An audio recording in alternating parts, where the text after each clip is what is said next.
Salut Mathieu. Salut Adam. Bienvenue dans cette première de notre émission, Le temps d'une montre. Merci de m'avoir invité. Mais je t'en prie, et merci à toi d'être venu, d'autant plus que tu n'es pas venu seul, mais accompagné de cette magnifique Rolex GMT Master 2, dont tu es le propriétaire, et dont nous allons parler tout de suite après que j'ai fait un petit préambule pour un peu présenter notre émission, dont c'est la première, d'une grande suite, nous l'espérons. Alors, qu'est-ce que c'est que Le temps d'une montre ? C'est un rendez-vous qu'on espère hebdomadaire, dans lequel nous évoquerons l'histoire des montres mythiques, de ces garde-temps si chers à nos cœurs de passionnés.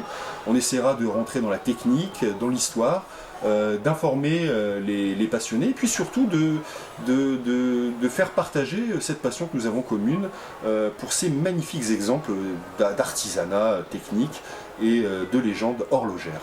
On essaiera aussi humblement de partager les informations que nous avons pour éviter aux gens qui nous regardent de tomber dans les écueils de la contrefaçon. Écoute, je te propose de commencer tout de suite. Avant tout, je te laisse te présenter. Très bien, donc Mathieu, 32 ans, cadre. Je suis pas forcément un très grand passionné, mais j'aime, on va dire, tout ce qui est accessoires, montres et autres. Donc à partir de là, je suis tombé amoureux tout simplement de ce modèle-ci, donc de la GMT Master 2. Je vais rebondir sur ce que tu viens de dire. Je voudrais bien savoir quel type de passionné tu es. Es-tu un acheteur compulsif, quelqu'un de réfléchi, un spéculateur, l'homme d'une marque ? Plus au feeling, plus compulsif, dans le sens où si le modèle me plaît et m'attire, voilà, je pourrais y succomber tout simplement. Capable de briser sa tirelire pour un coup de feu. Exactement. J'aime, ça me parle, je suis un peu comme ça aussi. C'est vrai. Écoute, on va essayer de rentrer un petit peu plus profondément, de manière plus précise, si je peux me permettre, au sein de cette magnifique Rolex GMT Master 2. On va essayer de parler de ses caractéristiques techniques, de sa genèse, et on va faire tout ça dans la séquence gants blancs, tout de suite après une page de pub. Qu'en penses-tu ? Très bien, à tout de suite. À tout de suite.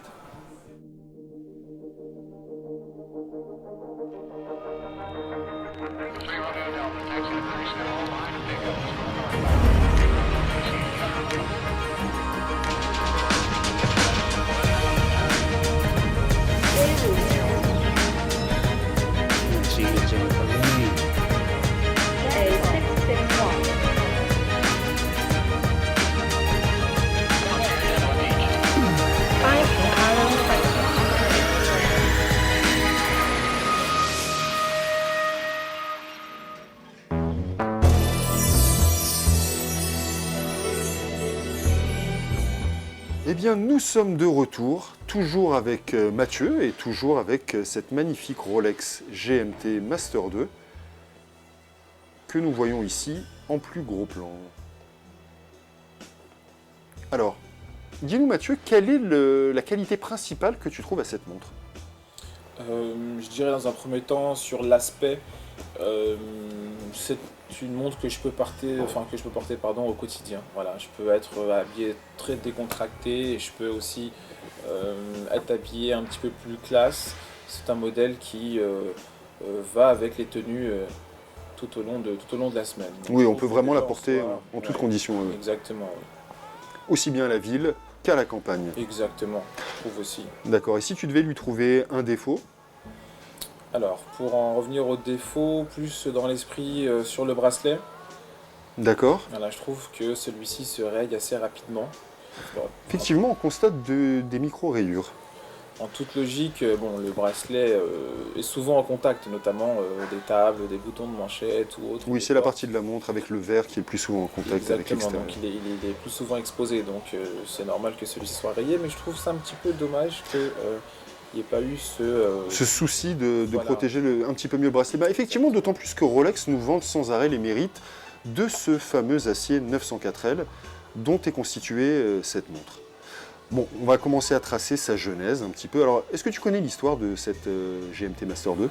Alors non, pas du tout, pour en revenir, voilà, acheteur compulsif, donc D'accord, je alors, ne penche pas forcément voilà, sur la question du produit. eh bien, nous allons essayer par la même occasion d'informer, de renseigner les gens qui nous regardent. Alors, à la base, la GMT Master, donc l'ancêtre de cette magnifique GMT Master 2, c'était une création de feu René-Paul Jeanneret, qui était un cadre de chez Rolex, et qui avait été sollicité par feu la Paname, et qui, pour répondre aux desiderata des pilotes de la Paname, qui désiraient avoir la possibilité de lire 2 fuseaux horaires sur le même cadran, eh bien, ils ont demandé via Frédéric Liby, qui est un ancien cadre de la Paname, à la retraite, et donc ils ont contacté René-Paul Jeanneret pour plancher sur ce qu'on appelait à l'époque une Tools Watches, une montre-outil, et ils se sont mis d'accord pour finalement sortir en 54,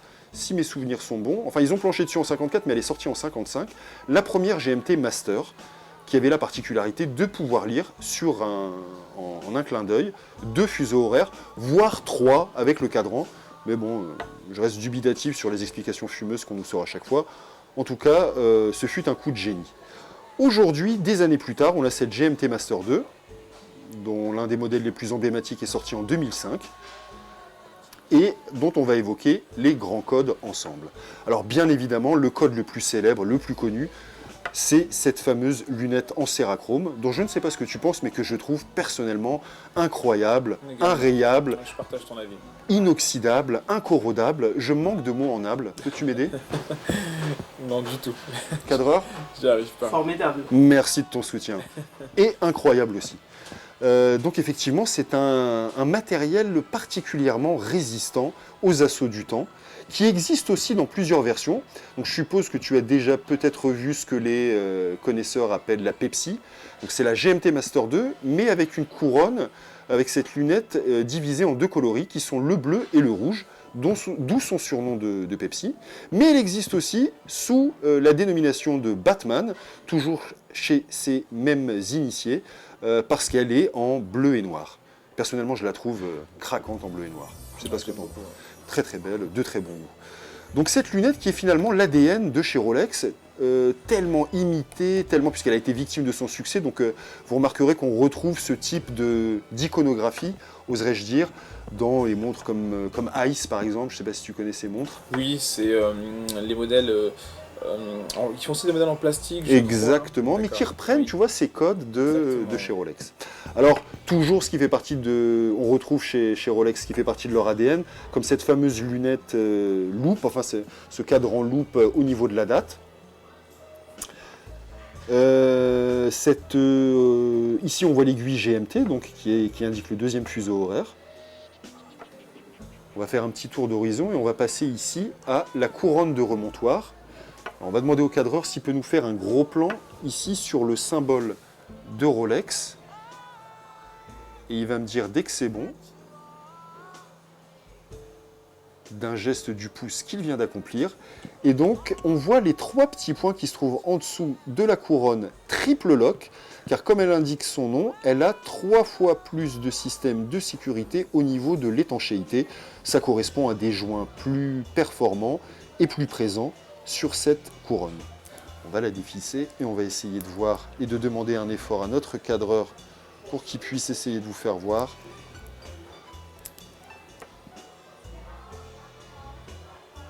Voilà.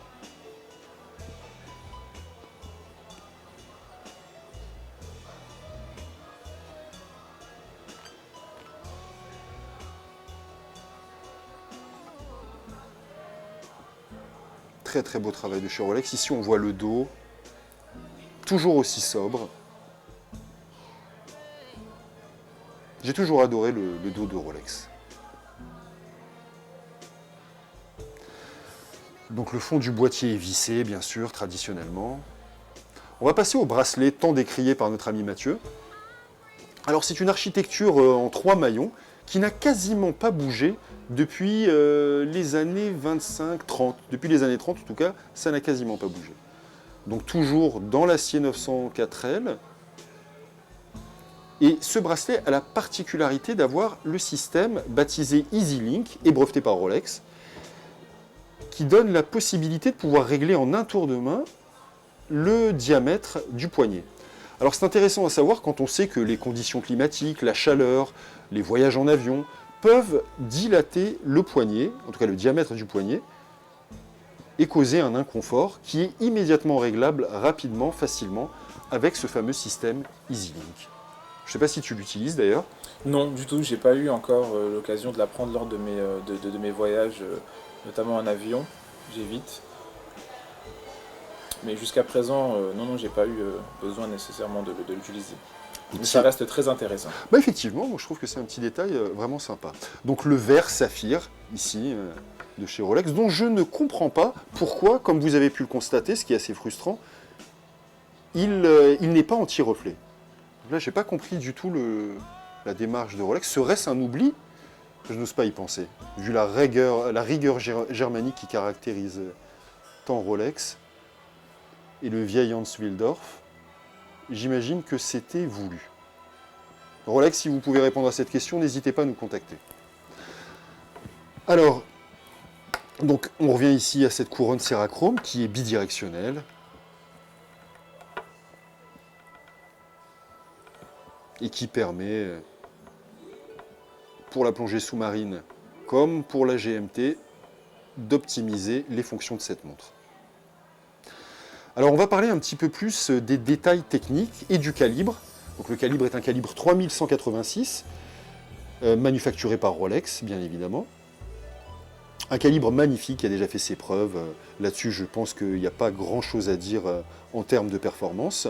On peut par contre souligner la présence d'une spirale en parachrome bleu qu'on essaiera d'extraire une photo et de vous la présenter en même temps que mes dires.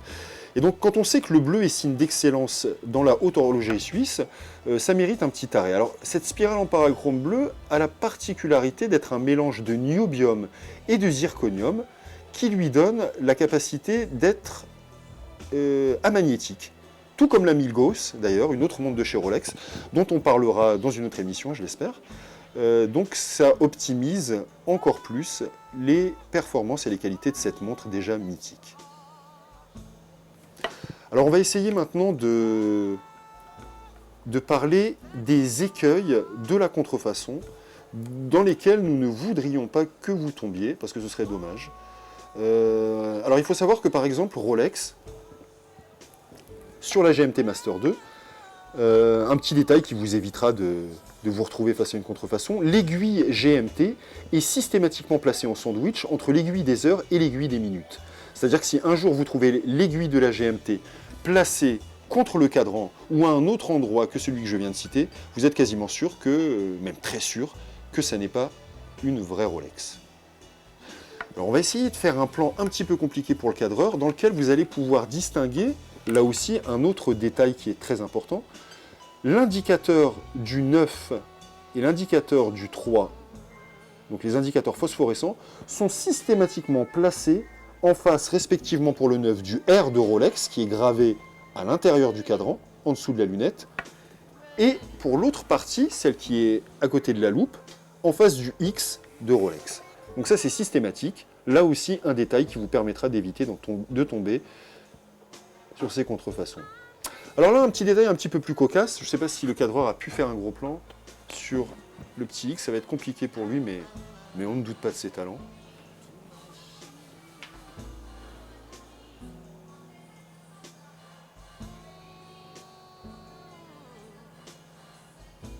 Au pire des cas, on insérera une image dans laquelle vous verrez avec précision. De toute façon, le plus important est que vous ayez compris ce qu'il faut faire et les choses à regarder pour éviter de vous faire avoir. Alors, je disais donc un détail cocasse, c'est la loupe. Il faut savoir que les contrefacteurs, malgré tout leur talent, ont beaucoup de mal à reproduire la loupe. Et en général, sur les contrefaçons, même de très bonne qualité, la loupe ne grossit pas. Quand on sait que sur ce modèle-ci, elle grossit à 2,5. Autre détail à savoir, puisqu'on est sur la date chez Rolex change instantanément. Ce qui n'est pas le cas sur les contrefaçons, où on voit la date arriver progressivement. Donc, pour être plus clair, à minuit chez Rolex, vous êtes par exemple le 28, à minuit 1 seconde, vous êtes au 29. Ce qui n'est pas le cas sur d'autres montres, même prestigieuses d'ailleurs, comme Panerai, même sur les grands modèles, on voit régulièrement sur des tas de modèles la date arriver progressivement, ce qui n'est pas le cas chez Rolex. Alors un autre détail qu'un ami travaillant dans la pharmacologie et qui avait toujours avec lui un peson m'a donné, une recette de grand-mère comme il le disait lui-même, si vous avez un peson, et si la profession que vous exercez vous autorise à avoir un peson sur vous, il faut savoir que les contrefacteurs ont du mal à reproduire le poids exact de la GMT Master 2, alors qu'il est systématiquement le même chez Rolex. Donc là aussi, c'est un détail qui peut vous aider à vous y retrouver. Alors, je pense qu'on aura pu succinctement vous éclairer sur les grandes lignes de cette Rolex GMT Master 2. Je ne sais pas, Mathieu, si tu as des questions ou des précisions à apporter à ce que je viens de dire. Alors, c'est un modèle qui est très malléable. Voilà, je dirais que on ne se sent pas pris d'un poids excessif pour une montre. Elle est confortable. Exactement. Donc, elle est confortable et elle est belle, à vrai dire.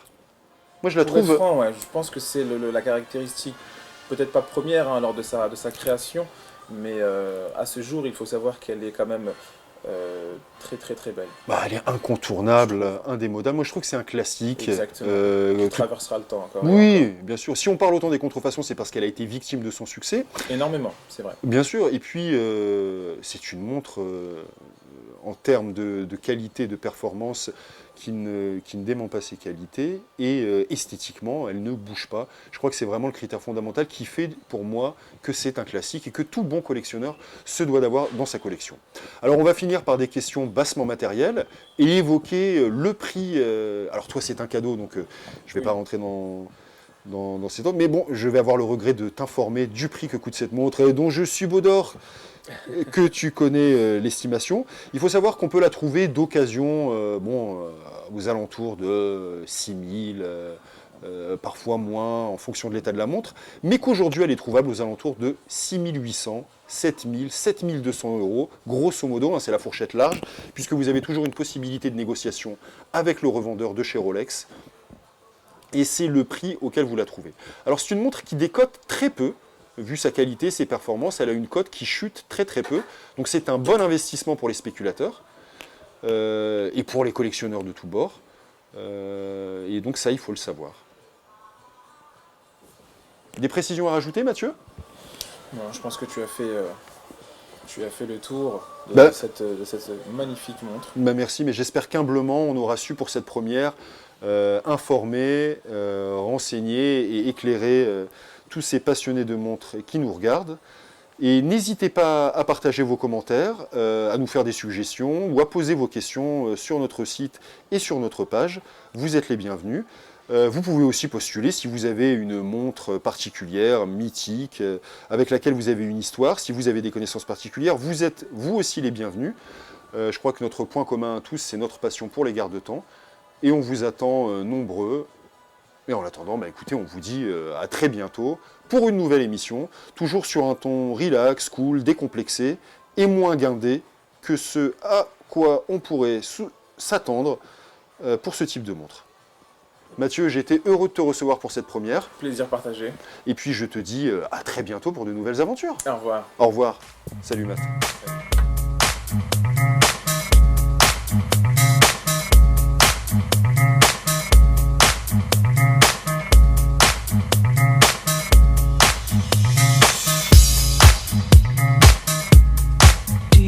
Down, deeper down, deeper down, deeper down.